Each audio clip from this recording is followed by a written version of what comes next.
자, 여러분 안녕하십니까?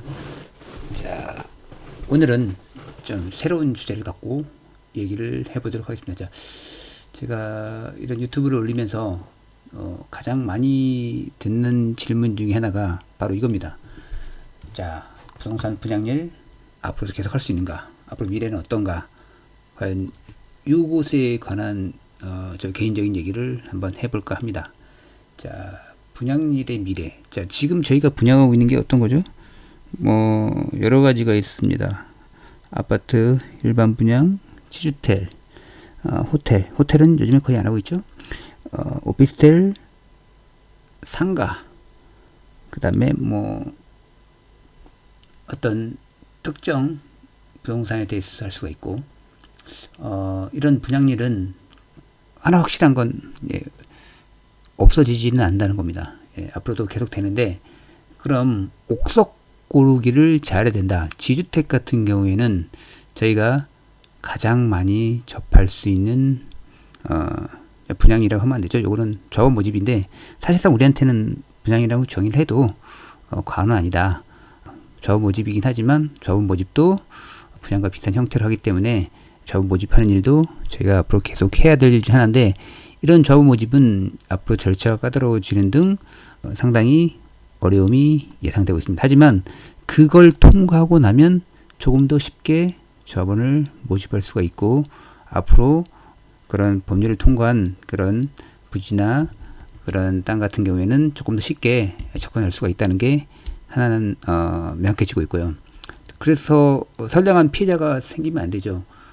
서울이나 기타 수도권에 상당히 많은 지주택 현장이 있는데, 지주택이 진행되지 않은 현장이 아직도 굉장히 많습니다. 그래서 돈이 묶여서 어려움을 호소하는 지주택 계약자들이 굉장히 많고, 곳곳에서 법률 관계로 대치 관계에 있는 곳도 많이 있습니다. 자, 그럼에도 불구하고 앞으로 분양일은 계속된다.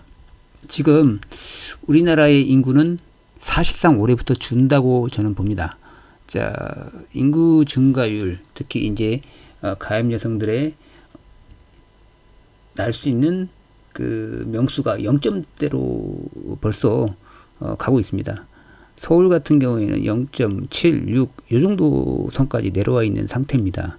그렇다 보면 대도시 등도 비슷한 여건으로 본다고 하면 그만큼 대한민국은 굉장한 큰 위기 속에 있는 것은 맞다.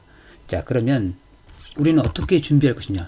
자, 분양 미래가 아주 밝지만은 않다. 하지만 계속 되는데, 그럼 어떻게 준비해야 될까요?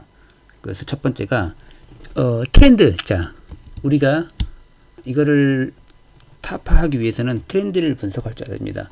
예전에는 현수막을 걸고 전화를 하고 삐끼를 하고 전통적인 방법으로 많이 했죠. 하지만 그런 것들이 지금은 온라인 시대, 모바일 시대로 바뀌면서 그런 온라인이나 모바일을 통해서 오고 있습니다. 예전에는 목이었죠.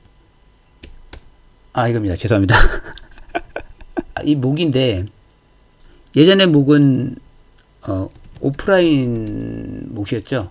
자, 오프라인이 중요했지만 지금은 온라인이 훨씬 중요하다. 공인중개사의 경우도 마찬가지입니다. 온라인 목을 점령해야 손님들이 대부분 전화를 통해서 확인 과정을 거치고 그것이 맞으면 방문합니다. 공인중개사든 모델하우스든 마찬가지입니다.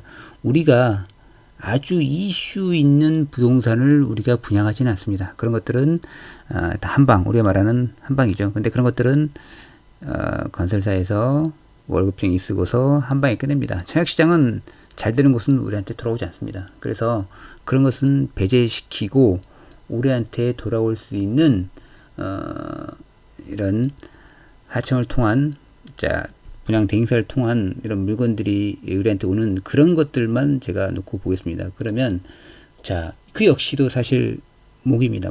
온라인 목인데 오프라인 목이 아닌 온라인 목입니다. 자, 여러분들이 전통적인 방법도 당연히 병행해야 되겠지만 이런 광고를 놓쳐서 안 된다. 자, 트렌드라고 아까 처음에 말씀드렸죠.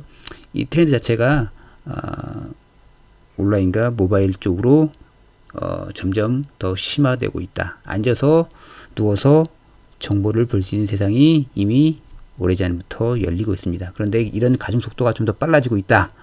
자, 예를 들어서 이런 유튜브 같은 경우만 해도 예전에는 거의 보지 않았죠. 유튜브를 통한 검색 자체가 거의 이루어지지 않았다고 하면 지금은 바뀌고 있습니다, 여러분. 자, 이런 유튜브를 하는 것도 저는 괜찮다고 봅니다. 저는 유튜브를 배운 지 벌써 3년이 넘었는데 시작한 건 작년도부터 시작을 했으니까 이런 유튜브를 통한 광고도 손님들이 올 수 있다는 거. 자, 두 번째. 자, 그럼에도 불구하고 우리한테 뭐가 중요하냐? 자, 기본기입니다.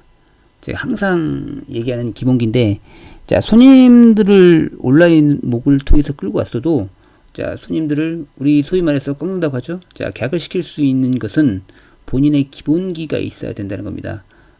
기본기 없이서 무조건 한다고 하면 절대 될 수가 없습니다. 특히 우리한테 시장은요, 팔기 어려운 것만 옵니다. 예, 그걸 아셔야 됩니다. 팔기 어려운 것은 어떻게 팔아야 되나요? 본인의 기본기죠. 상황을 넣어서 팔라는 얘기가 아닙니다. 제가 항상 말씀드린 게 있습니다. 약으로 표현하면 직구, 이게 기본기입니다. 곧게 뻗는 동이 빠르고 정확하고 제구력이라고 그러죠. 이 제구력이 좋아야지만이 기본기가 있는 겁니다. 그리고 나서 현란한 변화구가 통하는 거죠. 변화구만 던지면 무조건 홈런 맞습니다. 한두 번은 멋있을지 몰라도요. 상황은 그런 겁니다. 상황은 무조건 된다고 통하는 게 아니고요. 어느 정도 기본기가 있고 난 다음에 상황을 놔야 통합니다. 그럼 이 기본기는 어떤 것인가? 자, 바로 우리가 통하는 법입니다. 모든 것은 부동산도 법률을 통해서 되어 있습니다. 요즘에 계속해서 바뀌고 있는 지주투기에 관련 법률도 많이 있고요. 건축법, 주택법. 예를 들어서 손님하고 통하다 보면 본인들 시시콜콜한 사항까지 얘기 다 합니다. 근데 경험이 없거나 이런 걸 잘 모르신 분들은 그걸 해결해 주기가 쉽지 않죠. 그래서 공부를 하셔야 되는데 공인중개사 공부 저는 추천드립니다. 자, 공인중개사는 최소한 중개를 함에 있어서 최소한 배워야 될 것들을 배우는데 공인중개 자격증을 위한 공부를 말하는 게 아닙니다. 자, 공인중개사를 보면 자, 이 건물을 세우기 위해서는 어떤 법률이 적용되고 이 재건축, 이 재개발을 통한 것, 그 다음에 세금에 관련된 것, 등기에 관련된 것 모든 것을 배울 수 있습니다. 그래서 젊은 사람, 특히 젊은 사람이라고 하면 반드시 공인중개사 공부를 하십시오. 자, 공인중개사 공부 어떻게 보면 어렵지만 지금 말하고 있는 저도 땄습니다. 지금 10년이 훨씬 넘었는데 한 4, 5년 전에 딴 것 같은데 그때도 어렵고 지금도 사실 쉽지만은 않습니다. 하지만 그걸 보면서 느낀 게 맞습니다. 자, 이게 굉장히 어렵고 무서운 거구나. 뭐 하나 중개하는 것도 쉽지 않구나. 하지만 그게 깔림으로써 고객에 대해서 더욱 신중해지고 더 공부하게 되고 더 겸손하게 된다는 건 확실합니다. 그래서 이 기본기에 관련된 것, 세금에 관련된 것, 이런 것들은 공인중개사를 공부하다 보면 자연스럽게 뒷받침됩니다. 그래서 저는 항상 분양일을 하는데 왜 공인중개사를 공부를 해야 되나요? 물어보시는 분들이 있는데 해보면 압니다. 왜 공부를 해야지만이 손님들하고 대화를 할 때면요. 손님들이 한 수 위인 경우가 많습니다. 그런 경우가 제가 분양하면서 여러 번 있었는데 그러면 저는 자존심이 상하였거든요. 여러분들도 오히려 손님한테 상담사가 손님보다 몰라가지고 어버버 해서가지고 되겠습니까? 물론 그렇게 해도 손님이 좋으면 계약을 하긴 합니다. 하지만 상담사, 부양상담사 최소한의 도리를 하기 위해서는 저는 공부를 해야 된다고 봅니다. 나이가 먹어서 안 된다는 경우는 없습니다. 저랑 같이 했던 분 중에서 70 넘으신 분도 공인중개사 따신 분도 계시고요. 그건 핑계가 되지 않습니다.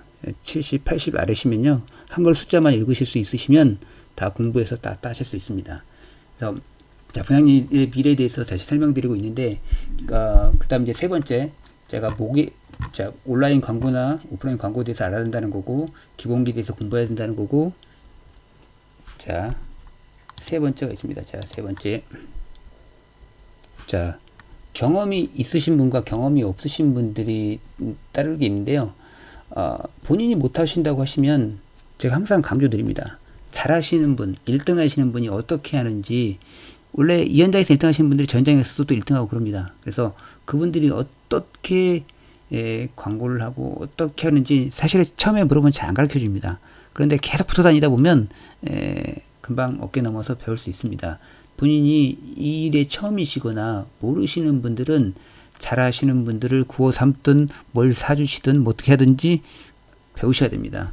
그리고 이거는 시간, 자, 우리는 결국 시간이 돈입니다.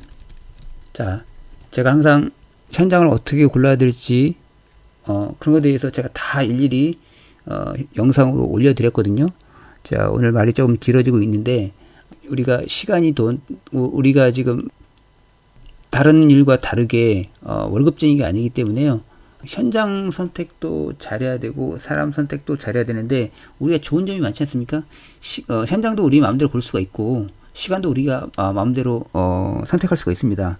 그런 것을 지렛대 삼아서 대신에 본인 절제, 제어가 확실히 되어야지만이 돈을 벌 수 있다는 거. 자, 그런 점에서 미스 나시거나 하시면 안 됩니다. 그래서 계속해서 시뮬레이션도 돌려보시고, 자, 브리핑 안 되신 분들은 자, 주변 사람을 옆에 앉혀놓고 연습을 하셔야 됩니다. 잘하시는 사람들 브리핑을 옆에 가셔서 간접 경험하시는 것도 괜찮은 방법 중에 하나입니다. 어떻게 간접 경험하냐면 1등 하시는 분이 있으면 옆에 앉아서 조용히 들으십시오. 예전에 같은 경우에는, 저 같은 경우에는 녹음해가지고 많이 들어요. 예전에는 20년 전만 해도 뭐 녹음 기술이 이렇게 발달하지 않아서 일부러 녹음기, 미니 카세트 이런 거를 뭐 비슷한 걸 사서 했던 경험도 있습니다. 그래서 지금은 많이 발전해서 핸드폰만 있어도 다 녹음이 되지 않습니까? 그런 걸 통해 가지고 그 사람이 했던 거를 계속 반복해 청취하시고, 그 사람이 했던 장점과 저의 장점을 접목해서 자신만의 방법을 만드는 게 가장 좋습니다. 안 되시면 일단 따라 하시다가 모르시면 잘 되시는 분한테 물어보시는 게 낫고요. 지금 여러모로 어려운 시간들이 흐르고 있습니다. 지금 이제 코로나 이후에 잘 되는 분들은 아직도 잘 되고 있고요. 안 되신 분들은 계속 안 되고 있습니다. 이것을 코로나 및 기타 다른 곳에 핑계를 대기보다는 모든 것은 본인 책임입니다. 지금 현재 만족하지 못하고 계시다고 하시면 본인이 과거에 뭔가를 잘못했기 때문에 현재에 만족하지 못하고 계신 겁니다. 그래서 모든 것의 책임은 본인이다. 그 마음이 저는 중요하다고 봅니다. 그래야지 조금 더 열심히 노력할 수 있고 조금 더 할 수가 있습니다. 앞으로 분양일은 없어지지 않을 뿐더러 계속해서 돈을 벌 수 있는 큰 빅마켓이다. 자, 같은 노력 대비해서 다른 것은 더 힘듭니다. 특히 예를 들어서 공인중개사는 훨씬 더 힘듭니다. 책임도 막중하고요. 그 다음에 들어가는 비용도 많고요. 그것에 비하면 부동산 분양일은 굉장히 쉽습니다. 자, 저희는 계약까지만 마치면 다른 것들은 다 시행사 및 시공사에서 알아서 책임을 지죠. 물론 제가 그전에도 말씀드렸지, 거짓 브리핑 및 숫자를 속이거나 그래서는 안 됩니다. 고객에게 진심을 다해서 브리핑할 때 그 마음이 통해서 계약이 되는 겁니다, 여러분. 자, 오늘 간단하게 얘기를 통했는데 별 내용 아닌 것 같은데 좀 길어졌네요. 그래도 우리 분양일은 끝나지 않고, 자, 같은 노력 대비 가장 큰 돈을 벌 수 있는 직업 중에 하나인 건 확실합니다. 여러분, 그러면 또 궁금한 내용 있으시면 또 댓글이나 달아주시면 또 대답 드리겠습니다. 자, 오늘 그러면 분양일의 미래는 우중충한 것 같지만 아직까지는 그래도 할만하다. 요걸로 마치겠습니다. 그러면 안녕히 계십시오. 저 또 다음에 뵙겠습니다.